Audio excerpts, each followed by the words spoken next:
사랑하는 영락교회 지체들에게 주 안에서 평화 인사를 전합니다. 오늘은 2022년 3월 5일 토요일입니다.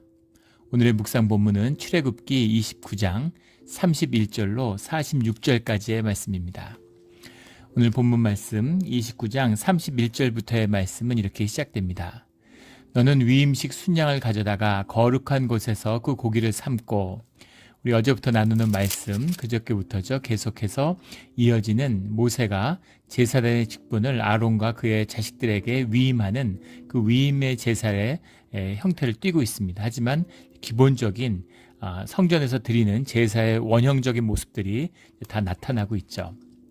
위임식 순양을 가져다가 거룩한 곳에서, 거룩한 곳이 어딜까? 거룩한 곳이라는 말이 이제 카도시 비마콤이라는 말인데, 카도시 베마콤, 베마콤이라는 말의 콤이 원형이 쿰이에요. 쿰에서 왔는데, 쿰이라는 말이 서 있다 이런 말입니다.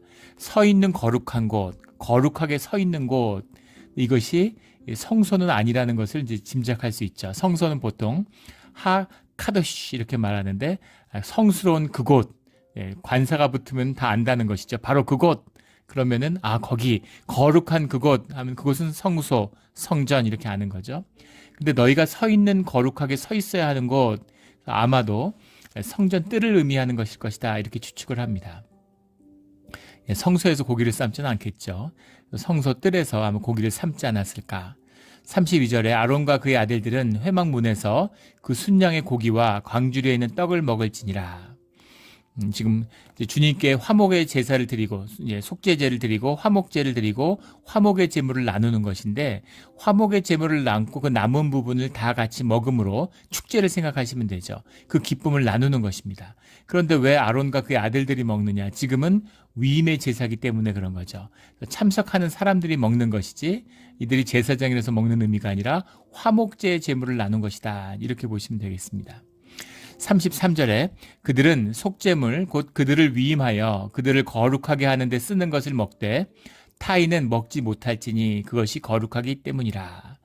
그 화목제 음식, 화목제를 나눌 때 그 서로 지금 우리 애찬을 생각하면 되죠. 제사를 드리고 같이 한 가족이 된 그 음식물을 나누는데 주님 안에서 타인은 먹지 못할지니라.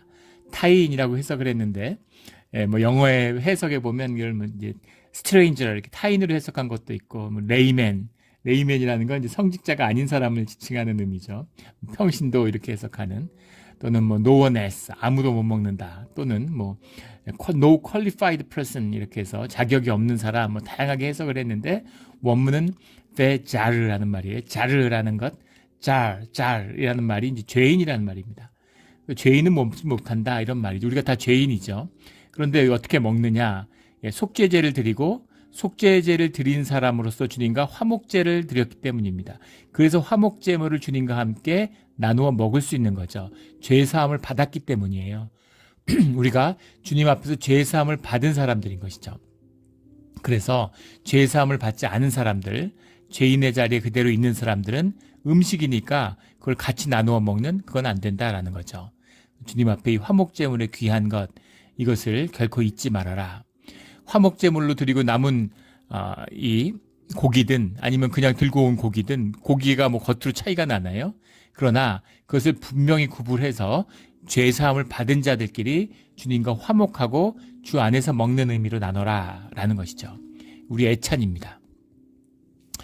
요즘엔 그런 분이 없는데, 예전에는 예배만 드리고 애찬을 안 하는 분들이 계셨어요. 그런 분들 한 분 한 분한테 전부, 몇 분 안 되셨지만 꼭 애찬을 드리라고, 애찬도 예배의 일부다 이런 말씀을 드립니다. 우리가 함께 떡을 떼는 것, 함께 밥을 먹는 것, 이것이 주님 안에서 우리가 한 가족이 되었음을, 가족을 식구라고 그러잖아요. 함께 밥을 먹는다고 해서 식구잖아요. 그래서 우리가 함께 밥을 먹음으로 주님과 함께 밥을 먹는 것입니다. 엄마 아빠 얼굴 봤으니까 밥은 됐어요. 밥 차려놨으니까 먹고 가. 밥 안 먹어요. 이러지 말라는 거죠. 함께 밥을 먹는 것으로서 한 가족이다라는 걸 확인하는 자리, 그 자리가 이 화목제의 제물이다라는 것을 기억해라라는 거죠. 그래서 이것은 귀한 것입니다. 34절에 위임식 고기나 떡이 아침까지 남아있으면 그것을 불에 살을지니 이는 거룩한즉 먹지 못할지니라. 이 말씀이죠. 거룩하다라는 말, 코데시라는 말이 구별되었다라는 말이죠. 구별되었다. 주님 안에서 구별되고 성별된 귀한 것이기 때문에 함부로 다루지 말아라 라는 겁니다. 여기 뭐 매달아 놨다가 저기서 남은 거 그냥 같이 섞어서 먹고 이렇게 하면 안 된다라는 거예요. 귀하게 먹어야 되는 겁니다. 늘 이 귀한 뜻, 화목제의 귀한 의미를 새기고 또 새기는 우리의 예배의 자리가 되기를, 안식의 자리가 되기를 주의 이름으로 축원합니다. 35절에 너는 내가 내게 한 모든 명령대로 아론과 그의 아들들에게 그같이 하여 이레 동안 위임식을 행하되, 위임식의 제사를 매일 드리고 있는 거죠.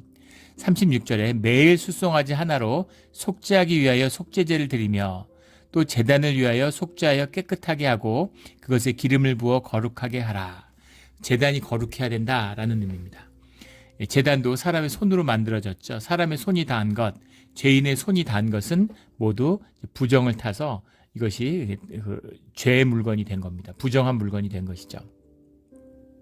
제단을 위하여 깨끗하게 하고 약간 의역을 한 거예요. 정확히 얘기하면 죄를 위하여 제단의 속죄제를 드려라 이런 의미입니다. 무슨 말이냐면 제단을 속죄하기 위한 속죄제를 따로 드리는 것이 아니라 속죄제가 드리는 것이 제단의 죄도 사하는 것이 된다라는 의미죠.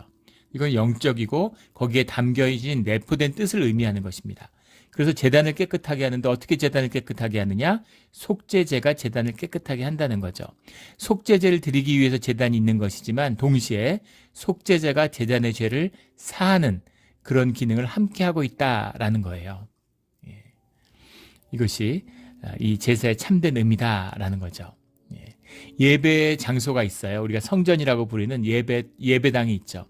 예배당은 성스럽고 예배당은 구별되고 예배당은 깨끗한 곳이어야 됩니다. 우리가 뭐 정성을 다해서 청소하고 예배당의 청결을 항상 유지하죠. 그래서 깨끗한 것이 아니라 눈에 보이는 깨끗한 것이 아니라 그것이 주님 안에서 거룩하게 성별된 깨끗함이 있어야 된다는 거죠. 그럼 주님 안에서 어떻게 거룩하고 성별된 곳이 되느냐? 그곳에 우리가 매일 제사 지내기 때문이다 이 말입니다. 우리가 매일 새벽마다 모여서 기도하고 주일날 주님께 예배드리고 우리가 고백의 기도를 통해서 주님한테 죄사함을 청하는 그런 기도를 드리는 것, 이것을 통해서 예배당이 성스러운 곳이 되는 것입니다. 장소나 이 제단이 성스러울 게 뭐가 있겠어요? 노수로 만들었는데, 근데 그것을 주님을 위해 쓰임을 받고 주님께 드려지는 속죄제의 자리가 되기 때문에 그 속죄제의 제사를 통해서 제단이 깨끗하여진다라는 의미죠. 우리가 주님 앞에서 깨끗해야 되는 거죠. 씻는다고 깨끗한 옷 입는다고 깨끗해지지 않죠. 물론 우리가 깨끗한 마음을 위해서 몸을 깨끗이 하고 깨끗한 옷을 입는 그 마음을 통해서 주님이 우리를 깨끗게 하시는 거지만 그 예배드리는 주님께 예배하고 제사함을 받는 것을 통해서 주님 안에서 깨끗해지는 거죠. 주님의 형상대로 만들어졌기 때문에 깨끗해지길 원해요. 성스러워지기를 원합니다.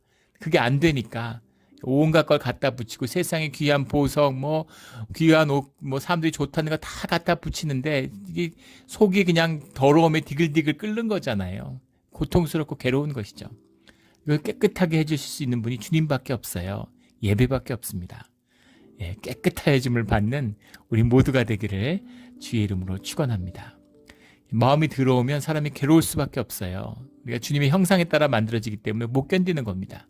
그걸 자꾸 외면하려고 그러고 자꾸 딴짓하고 이러는 거죠.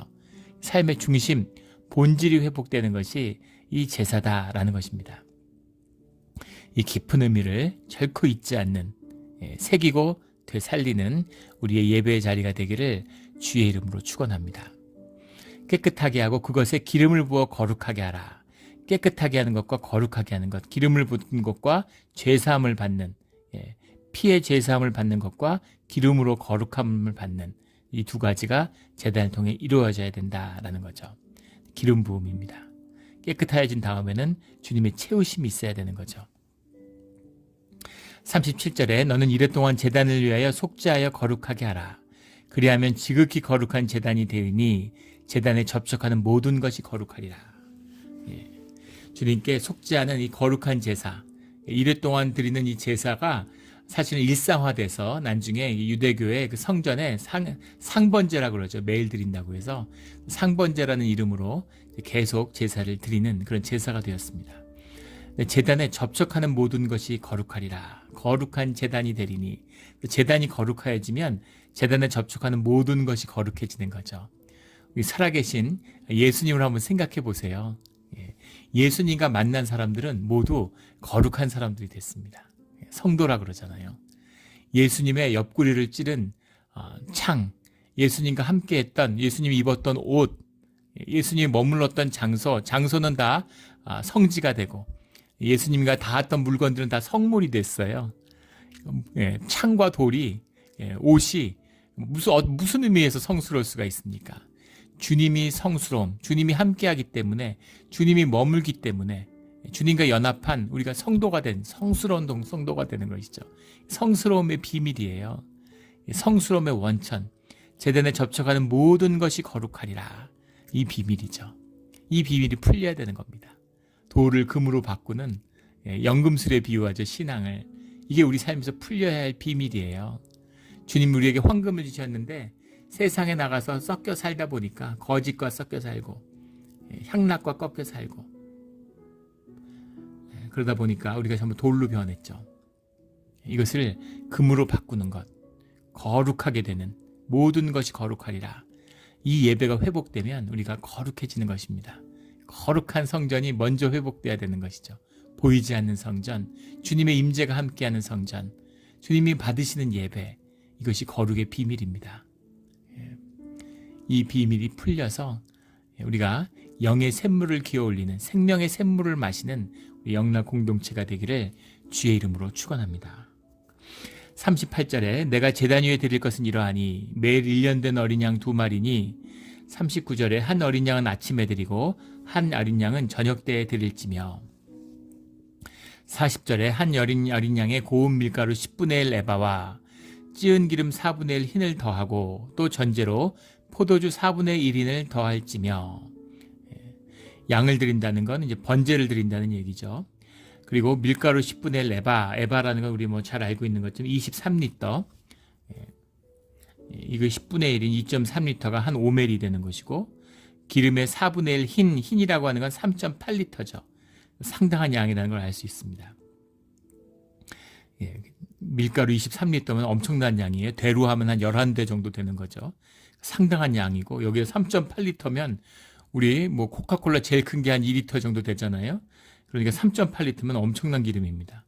이 기름을 더한 이것을 주님께 드리는 소제라고 그러죠. 포도주는 이제 전제다 이렇게 얘기를 합니다.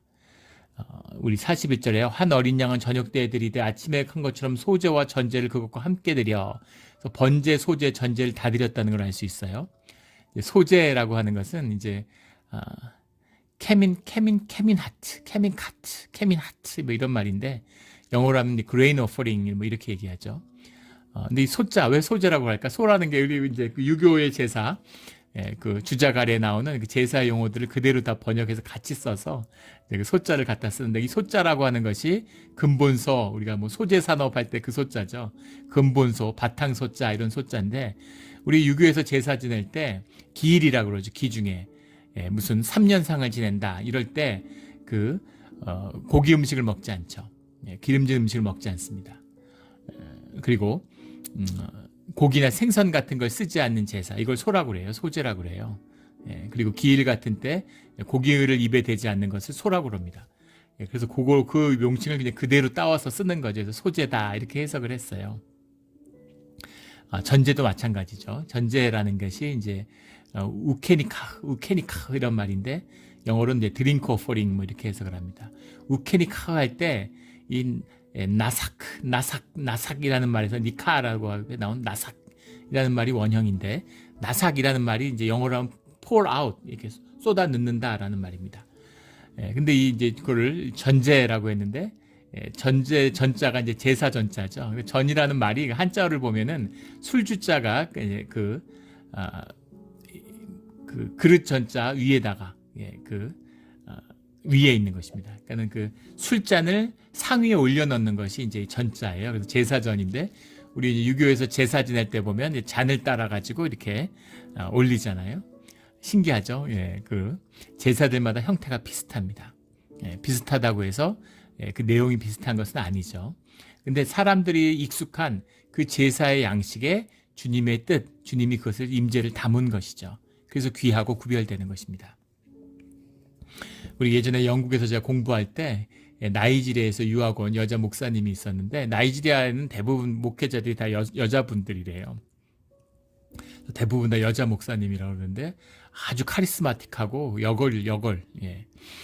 장군 같은 그런 느낌을 주는 그런 목사님이었습니다. 아주 카리스마틱한 목사님인데, 근데 그분이 그런 얘기를 하세요. 농담처럼 이 주일 예배를 드리는데 주일 예배가 사람들에게 잘 와닿지 않는다는 거예요. 무슨 기도하고 뭐 말씀 읽고 이런 게 잘 안 와닿고, 구약의 제사같이 했으면 좋겠다. 양 잡고 양 태우고 이런 거. 양 다 소 양 키우는데 소 양 키우는 게 뭐 잡고 각 끌어오는 게 뭐가 어렵겠냐고, 다 소 키우고 이러니까. 무슨 말인지 아시죠? 삶에 익숙하다는 겁니다. 삶의 자리에서 삶의 것을 받았다는 거예요. 지금 우리가 보면 아이고 양, 염소, 소를 다 어디서 끌고 오고 비둘기를 누가 집에서 키우나, 그때는 다 그렇게 했던 것이죠. 그래서 삶을 받는 것이에요. 그 의미입니다. 살아있는 우리 삶의 자리, 삶의 음식을 그대로 받는 것이죠. 그런 의미죠. 요즘 같았으면, 요즘에 제사 지냈다 그러면 뭐 무슨 후라이드 치킨이나 피자 같은 거 갖고 와라. 이제 그렇게 드리는 거죠. 김치 한 사발 가져오고 그렇게 생각하시면 되는 겁니다. 그런 의미에서의 이제 제사다. 근데 그것을 주님이 주님의 것으로 받는데, 우리는 구별하는 마음으로 주님께 정성으로 드리고, 주님은 주님의 임재를 통해서 그것을 성스럽게 하시겠다, 거룩하게 하시겠다라는 거죠. 이것이 제사의 의미다라는 겁니다. 이 의미가 살아 있어야 되는 거죠. 우리가 화제, 소제, 전제를 드리지는 않지만, 그러나 우리의 삶과 정성과 온 희생을 주님께 드리는 그 마음, 그 삶의 자리, 그것이 주님이 우리를 만나주시는 자리다라는 것이 들어있습니다. 제사 때 주님이 함께 하신다고 해서 제사 때만 함께 하시는 게 아니죠. 늘 함께 하시고 무소부지한 주님이 늘 함께 하십니다. 그리고 주님이 마치 아브라함을 만나주신 것처럼, 야곱을 만나주신 것처럼 주님이 만나주시려고 그러면 아무나 만나주실 수 있겠죠. 아무 때나. 그러나 주님을 우리가 만나러 가고 주님과 동행하기 위해서는 우리 가운데 준비돼야 되고 자라나야 하는 부분이 있다라는 말씀을 하고 계시는 거죠. 43절에 내가 거기서 이스라엘 자손을 만나리니 내 영광으로 말미암아 회막이 거룩하게 될지라. 그 회막이 거룩하게 되는 비밀이 주님께 있다. 주님의 임재에 있다라는 겁니다. 내가 그 회막과 제단을 거룩하게 하며 아론과 그의 아들들도 거룩하게 하여 내가 제사장 직분을 행하게 하며. 회막과 제단을 거룩하게 하시는 주님이 아론과 그의 아들들을 왜 거룩하게 하지 못하겠어요? 우리가 어떻게 거룩해질 수 있을까? 우리가 어떻게 거룩하게 되겠습니까? 주님이 거룩하게 해 주신다는 거죠. 우리는 거룩하게 될 준비만 하면 되는 거예요. 그럼 주님이 하시는 겁니다. 어디까지가 주님의 역할이고 어디까지가 내 역할일까?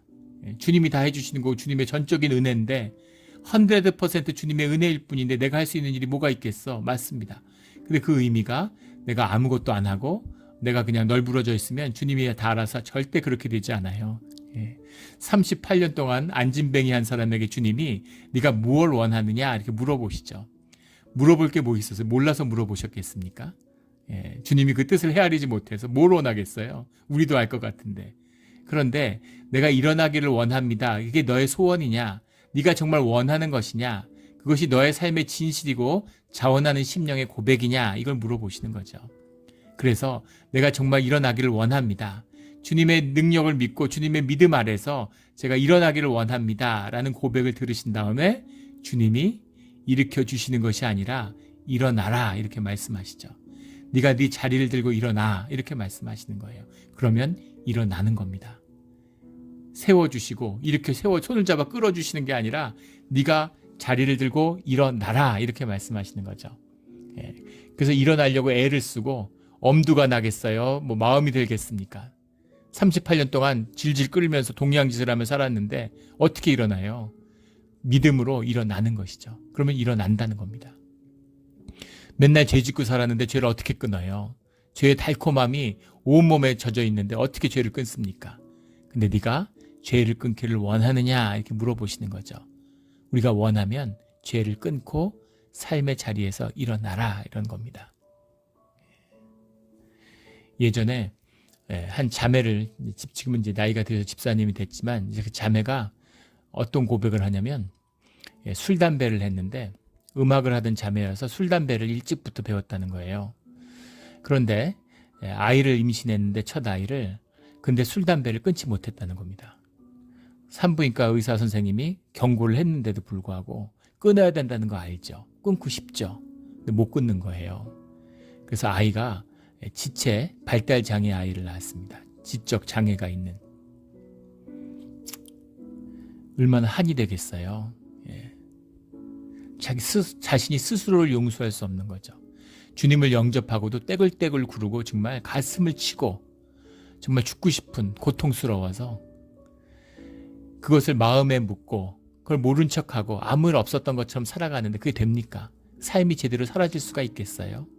삶이 황폐해지는 거죠. 주님을 만나니까 그 기억을 지워주시는 게 아니라 그 아픔을 정면으로 마주하게 하시는 거죠. 떼굴떼굴 구르는 겁니다.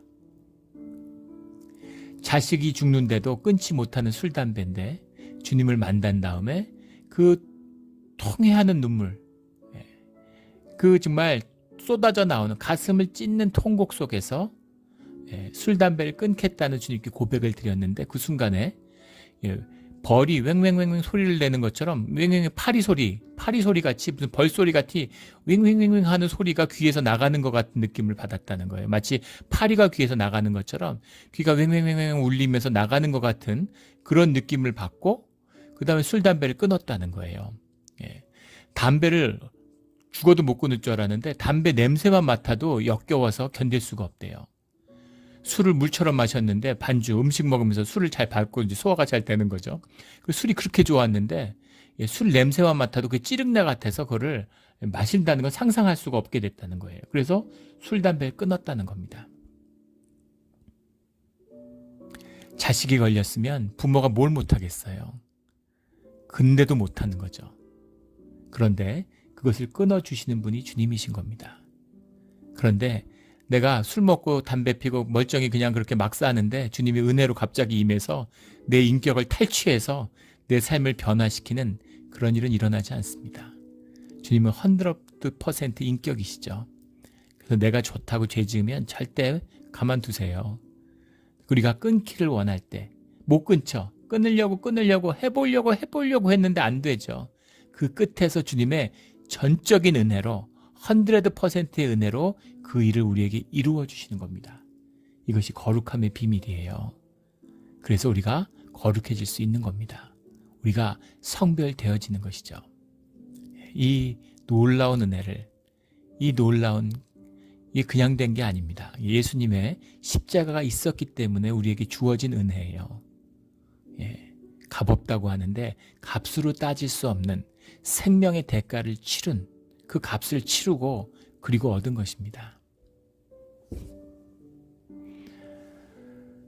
대충 막 살지 않는, 대충 살지 않고 진짜로 나를 사는 그런 귀한 우리의 신앙의 진실이 되기를 주의 이름으로 축원합니다.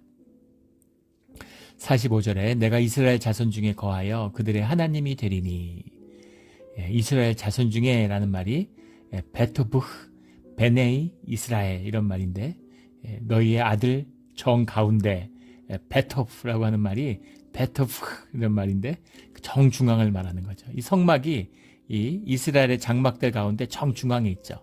너희들 한가운데 있겠다. 너희의 심령 한가운데 있겠다. 너희의 삶의 가장 중심에 있겠다. 주님의 말씀이죠. 이 중심을 회복해야 되는 겁니다. 우리가 지금 재직 훈련할 때 이제 그 기도 훈련을 하고 있어요. 말씀과 묵상과 기도 훈련을 같이 하고 있는데 그거밖에 없죠, 뭐 사실. 근데 그것이 얼마나 귀한 것인가. 진실을 나누니까 아주 깊고 나눌 수 없는 그런 진실들을 고백하는 걸 나누게 됩니다. 참 얼마나 감사하고 기쁜지 몰라요. 그걸 통해서 우리 마음속 깊은 곳에 지성소가 이제 열리는 것이죠.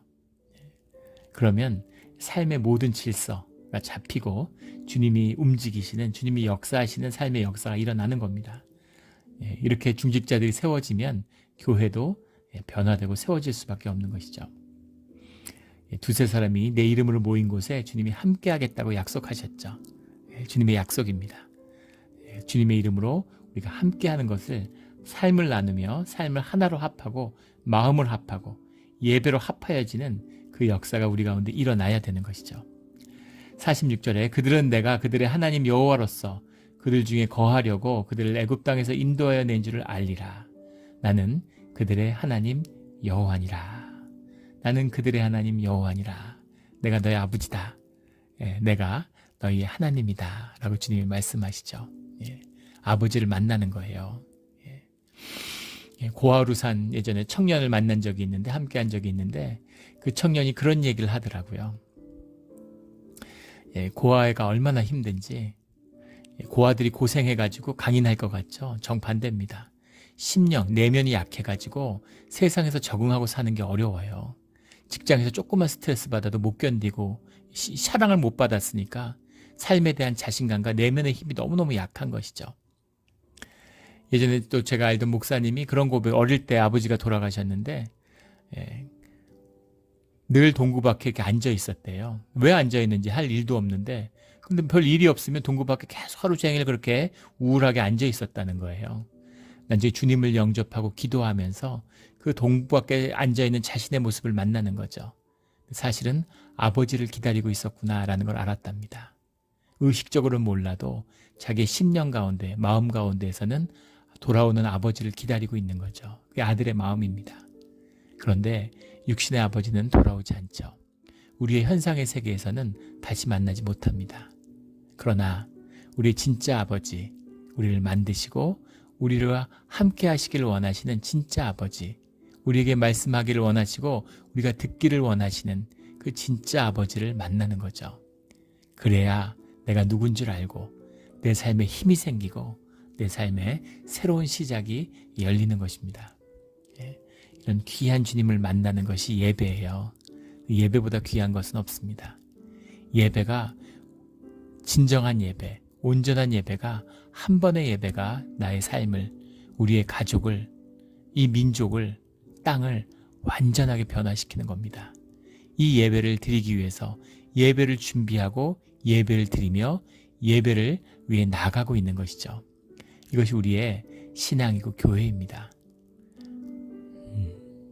우리가 좋은 일도 많이 해요. 교제도 나누고 봉사도 하죠. 근데 무슨 봉사하려고 모인 거 아닙니다. 좋은 일 하려고 모인 거 아니에요. 교회로 모이는 이유는 그리스도의 몸된 교회를 이루기 위한 예배를 위해서 모이는 것입니다. 이 교회의 본질, 보이지 않는 성전의 참된 뜻이 회복되는 우리의 예배의 자리가 되기를 예수 그리스도 이름으로 축원합니다. 아멘. 함께 기도드리겠습니다. 하나님 아버지 감사합니다. 우리와 함께 해주시기 위해서 그 함께 해주실 수 있는 법을 가르쳐 주시니 감사합니다. 이 귀한 것에 숨어있는 참된 뜻을 깨달아 보이지 않는 성전을 세우게 하여 주시옵소서. 주님의 임재가 보이지 않는 성전 가운데 함께함으로 눈에 보이는 모든 것들을 주님이 거룩하게 하시며 거룩한 제단에 닿는 모든 것이 거룩하여지는 그 축복이 오늘 우리의 것이 되기를 소원합니다. 주님께 모든 것을 의지하며 또 감사드리며 예수 그리스도의 이름으로 기도드렸습니다. 아멘.